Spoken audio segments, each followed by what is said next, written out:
ગુજરાત રાજ્યના પૂર્વ ગૃહમંત્રી અને પૂર્વ યુવા સંસ્કૃતિ મંત્રી અમારા બધાના વડીલ ભારતીય જનતા પાર્ટીના હંમેશા નાનો કાર્યકર્તાથી માનીને મોટા કાર્યકર્તાને હંમેશા સારો આવકાર દેનાર એવા અમારા વડીલ શ્રી મહેન્દ્રભાઈ ત્રિવેદી 95માં ભારતીય જનતા પાર્ટીની સરકારમાં સૌપ્રથમ ગૃહમંત્રી તરીકે નિમણૂક થઈ હતી અને ગુજરાત રાજ્યમાં કાયદો વ્યવસ્થા ખૂબ જ શરૂઆત થઈ હતી એવા મહેન્દ્રભાઈ ત્રિવેદીનો આજે જન્મદિવસ છે।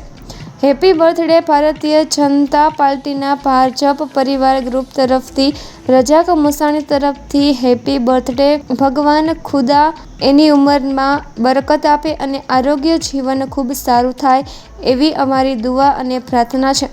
હેપી બર્થડે મહેન્દ્રભાઈ ત્રિવેદી।